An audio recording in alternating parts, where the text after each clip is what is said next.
Bienvenidos a Cruce de Palabras por Telesur. Soy Luis Hernández Navarro y para conversar de los 50 años de la muerte en combate del comandante Lucio Cabañas Barrientos, está con nosotros un personaje histórico, don Pedro Martínez Gómez, autor de un libro clave para entender la naturaleza y los alcances de ese movimiento. El libro se llama Brigada Campesina de Ajusticiamiento desde la trinchera, Partido de los Pobres. Don Pedro, muchas gracias por estar con nosotros en el programa. Gracias por invitarme también. Don Pedro, ¿qué te llevó a escribir este libro? Tú fuiste parte de esa guerrilla. Sí, claro. Incluso del movimiento democrático que desembocó en el despegue del embrionario grupo guerrillero. Yo quiero decir que yo no pensaba escribir y publicar no sé, por cuestión de modestia tal vez, porque pues siempre me ha gustado el perfil bajo. Entonces, por discreción también y por seguridad. Sí, entonces, pero yo empecé a guardar mis notas de la guerrilla y yo pensaba hacer un material y enviarlo ahora por la vía de internet a compañeros sobrevivientes, a compañeros conocidos de organizaciones y hasta ahí llegar. Sin embargo, cuando empiezo a seguir las publicaciones, pues me llamó mucho la atención porque en algunos, en la mayoría, pues hay deformaciones de la historia, muchas deformaciones y a veces como yo leí una conversación, no me acuerdo de los 2 tomos del libro que se publicaron sobre la guerrilla, como una conversación entre, y voy a mencionar el nombre porque pues este tipo pues está a la derecha, Mario Ramírez Salas, que estuvo allá, que fue del grupo de la Liga Comunista 23 de septiembre que salieron de allá. Una conversación con otro personaje, pero una especie de burla, o sea, sintiéndose ellos pues los superiores en la cuestión teórica y todo esto, y que allá pues se veían cosas diferentes por el medio campesino y todo esto.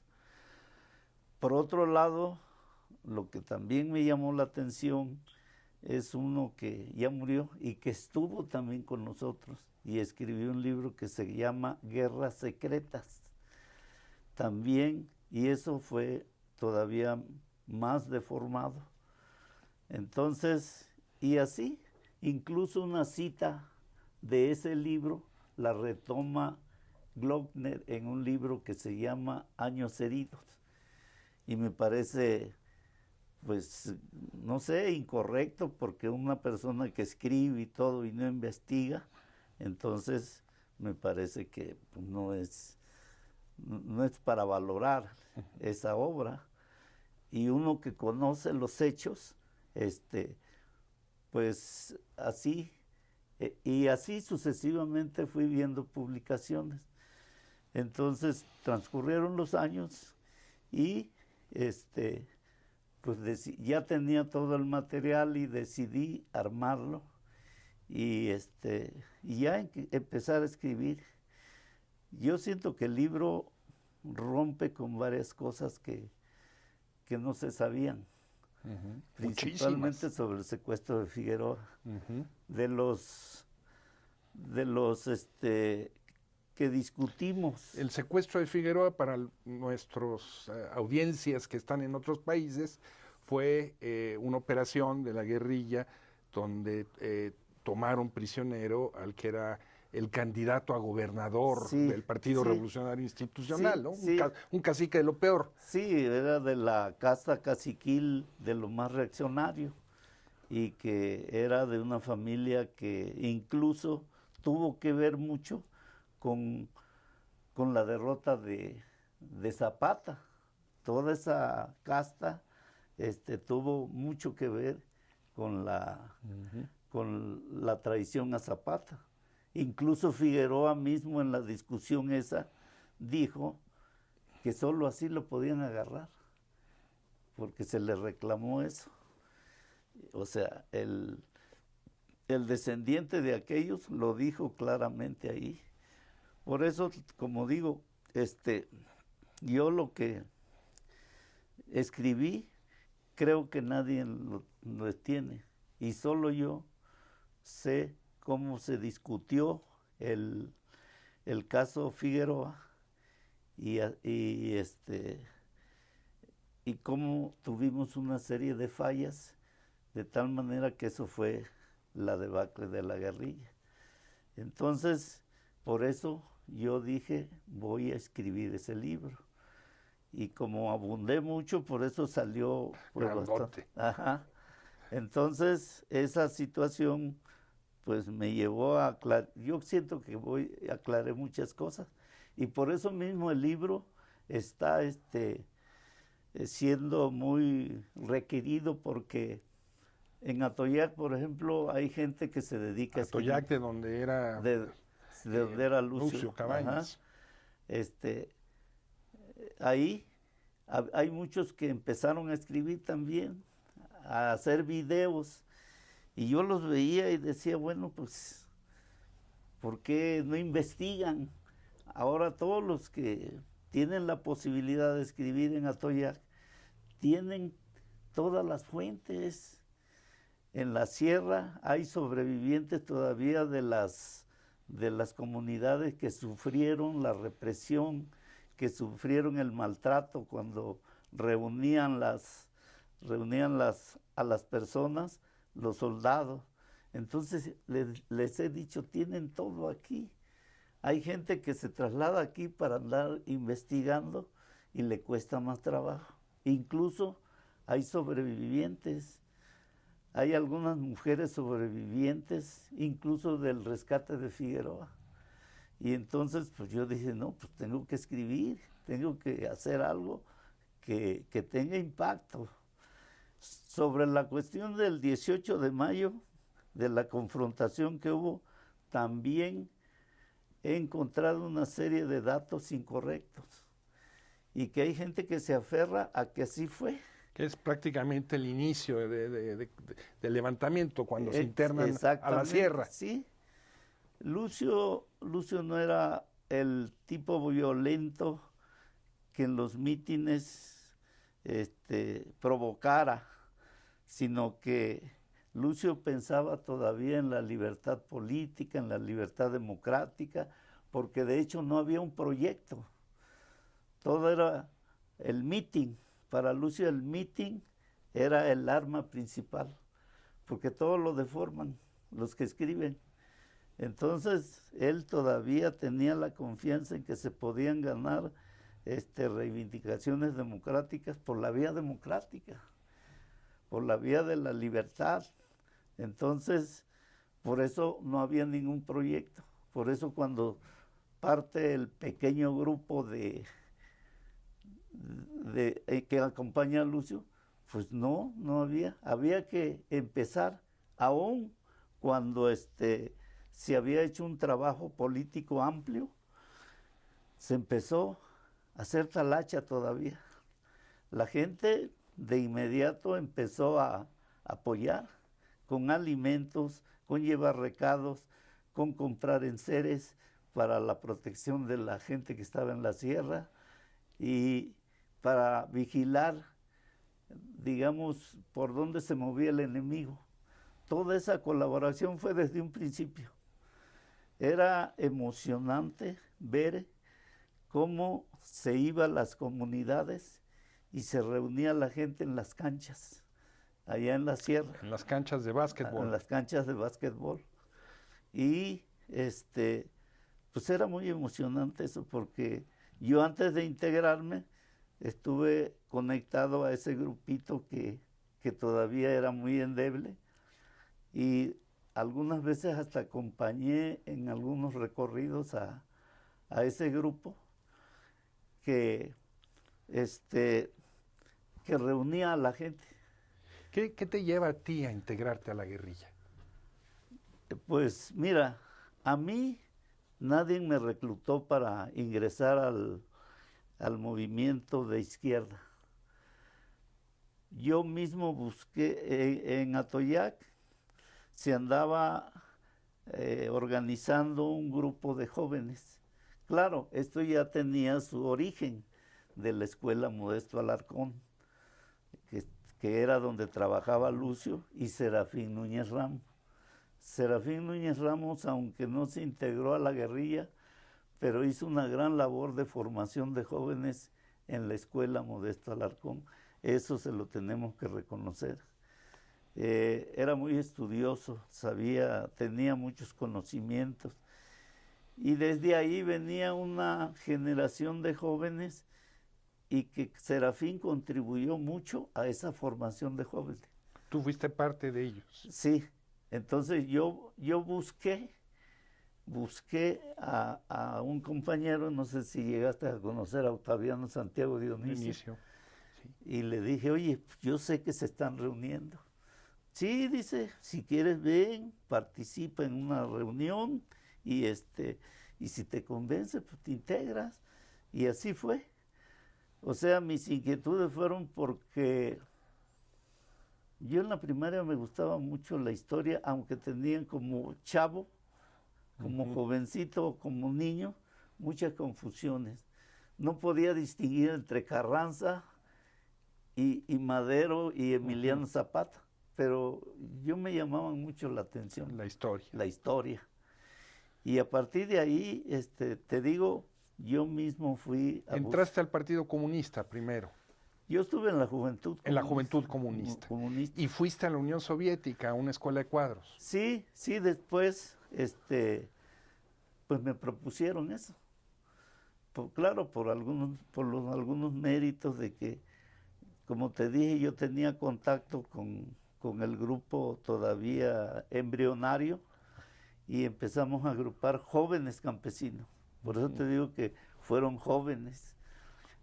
Y como en 3 comunidades organizamos unos grupitos de jóvenes, cometiendo errores, eso sí, porque pues uno no, a esa edad y con pocos conocimientos de la teoría o de los planteamientos, cometíamos errores, pero formamos eso.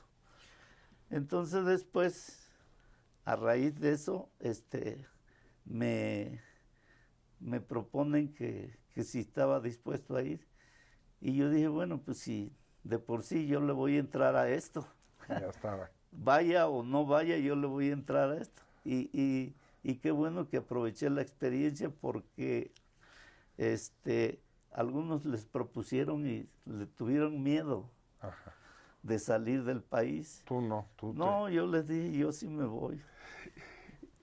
Tenemos que hacer una pequeña pausa. Si nos permites. Sí. Amigos, amigas, vamos a una pequeña pausa. Regresamos en muy breves instantes.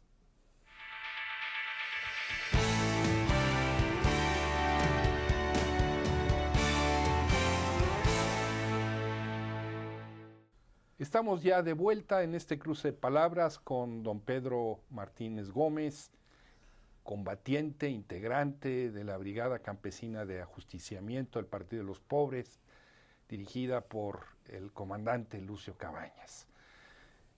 Nos estabas contando cómo te integras tú a la lucha armada después de regresar de Moscú y de la Juventud Comunista. Sí, pues de hecho los jóvenes comunistas de Atoyac estuvimos muy ligados al grupo armado, porque pues había una necesidad y no era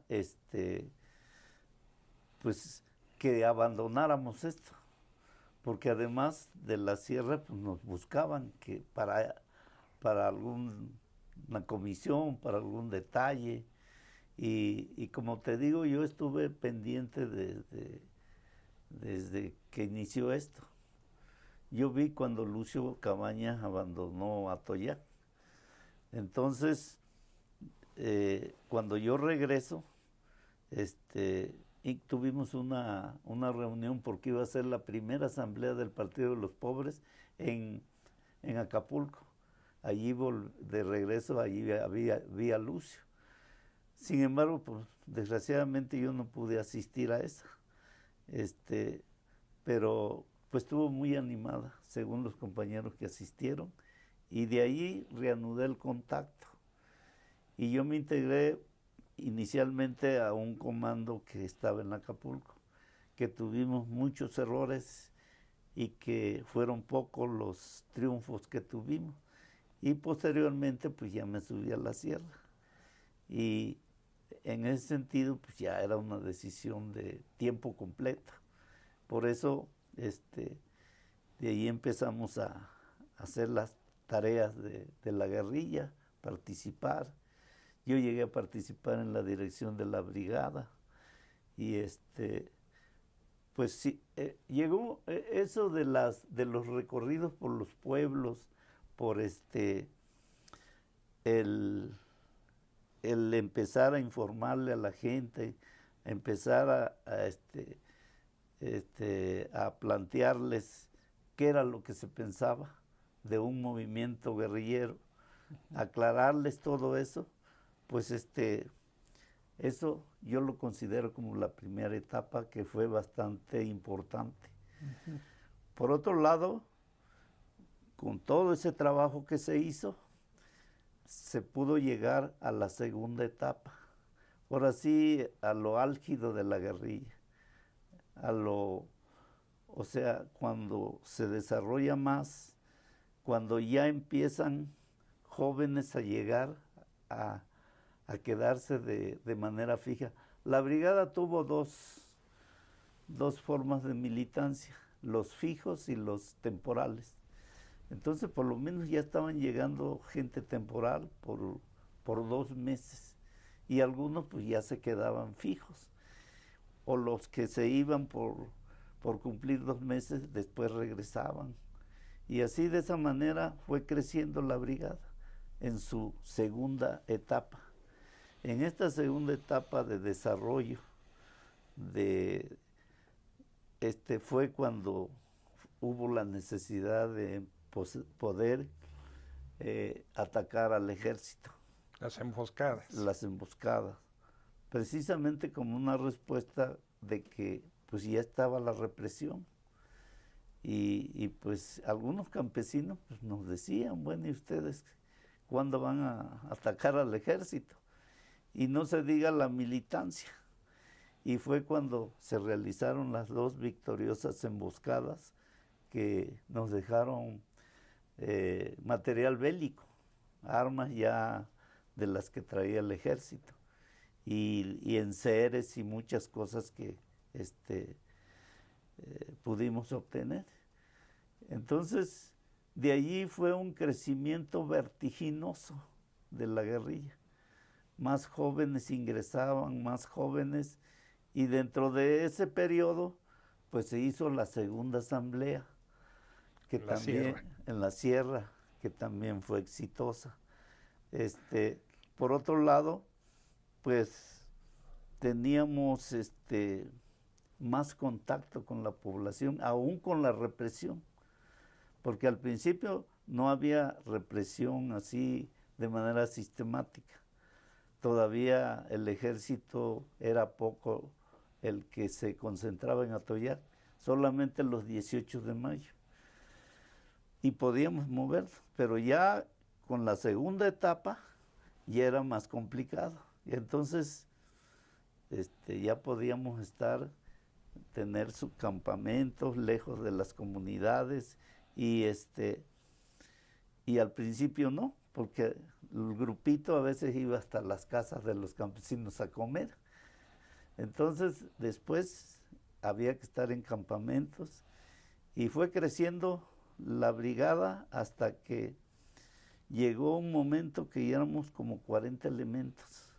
Cuando éramos como 40 elementos, uno de los grandes trabajos que hicimos fue hacer un recorrido por la Sierra de Coyuca, tierras nuevas. Entonces, porque antes nada más era el movimiento de la guerrilla en la Sierra de Atoyac y algo por la Sierra de Tecpan. Pero ese recorrido por la Sierra de Coyuca fue importantísimo, porque la gente nunca la habíamos tratado y parecía que ya habíamos estado por ahí como nos trataban. Recorrimos muchas comunidades, recorrimos lugares que lamentablemente era la gran miseria de la población y como que nos veía como la posible instancia que pudiera liberar el país. Nos veía como con futuro. Una guerra del pueblo. Una guerra del pueblo.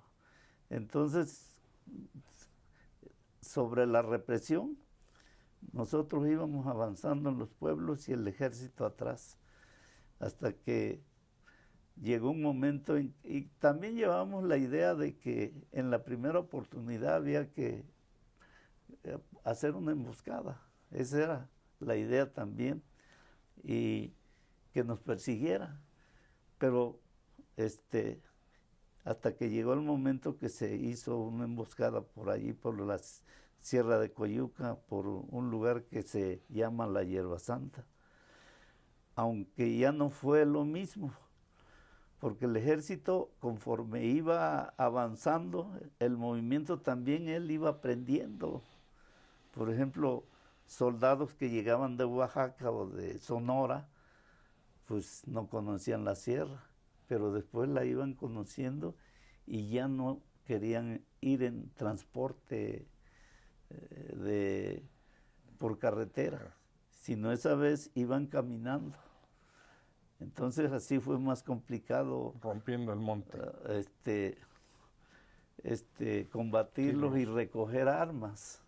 ¿Por qué? Porque eran muchísimos, como unos 400 por una brecha. Entonces pues, no fue posible, pero sí se le hicieron baja. Fue lo que llamábamos emboscadas de desgaste, porque pues, se les daba y no se podían recoger armas, o sea que nomás los desgastábamos. Así, mucho de esto viene planteado en el libro, en detalles. Por eso yo a los que les digo, léanlo pacientemente y van a ir entendiendo todo el proceso que se dio y desde luego los errores que cometimos. ¿Cómo era Lucio Cabañas? Pues él era bajito. Un gigante bajito. Ajá. Y pues yo te daré una descripción de Lucio. Para mí Lucio, a pesar de que en el libro se ven muchas diferencias, pero no eran con el fin de tener pues, problemas de, como te dijera, pues así contrapuntearnos y llegar al extremo. Entonces, pero Lucio era un hombre valiente. Lucio era un hombre que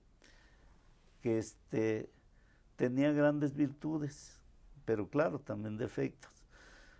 Lucio nunca tuvo una propiedad, Lucio nunca tuvo casa. Algo que recuerdo muy bien lo que decía, que en Ayotzinapa les planteaba a sus compañeros, ¿para qué vamos a estudiar? Dice, porque hay que estudiar para servir al pueblo. O sea, él para eso fue a estudiar. Otra de las cosas que decía, y que eso no lo dicen, pues dicen otras, a veces cosas tan banales, pero él hablaba de que los sectores nunca deben luchar solos, sino que un movimiento, si es de maestro, tiene que ir a ver campesinos, tiene que ir a ver colonos, tiene que ir a ver estudiantes, tiene que ir a ver amas de casa, tiene que ir a ver a pequeños comerciantes y hacer un gran movimiento. Y eso fue el movimiento del 18 de mayo. Y por eso fue el pueblo el que decidió muchas cosas de ese movimiento. No fue el grupito de maestros inconformes de la Juan Álvarez, no fue el grupo de estudiantes que estaban inconformes, fue la población. Y la guerrilla obviamente surgió del movimiento de masa, del pueblo. Por eso, además, pues, él nació de las entrañas de la pobreza como nosotros, extremas. Nosotros vivimos la pobreza extrema, donde a veces nomás había frijol y café negro. Igual Lucio, con trabajo, se fue a estudiar. Y la verdad, pues, es que también, como él, nosotros nos dedicamos a la lucha. Fue un momento de decisiones. No fue estar pensando en seguir estudiando, hacer carrera. Algunos jóvenes, pues por ese camino le dieron.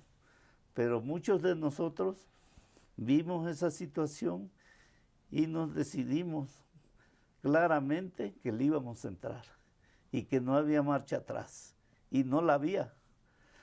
Porque si lo hubiéramos hecho, entonces, pues encarcelados, asesinados y ya golpeado el movimiento, imagínate cuándo se iba a poder levantar otra. Había que entrarle. Mucha gente pues que no le entró, o que no tiene información, o que definitivamente estaba en contra de la lucha armada, pues dice lo contrario. Pero para nosotros no había libertad de reunión. No había libertad de manifestación después del 18 de mayo. Entonces, ¿qué hacíamos? Y ya el grupo en la sierra, pues integrarnos, el que realmente estuviera convencido. Y pues de la Unión Soviética yo venía convencido de que había que entrarle. Para eso fuimos, para tener nociones de algo y tener claro para las tareas que íbamos a hacer. Así fue la situación. Don Pedro, el tiempo se nos vino encima. Muchísimas gracias por venir, por la confianza para contarnos todas estas historias. Felicidades por ese libro. Ojalá se lea mucho y se estudie mucho y se reflexione. Gracias, y pues yo espero que los que lo conocen y tienen el acceso a que se difunda, pues que colaboren con eso. Muchas gracias, don Pedro. Igualmente, muchas gracias por la invitación. Amigos, amigas, muchas gracias por su amable compañía el día de hoy. Ya saben, los esperamos la semana próxima aquí por Cruce Palabras por Telesur.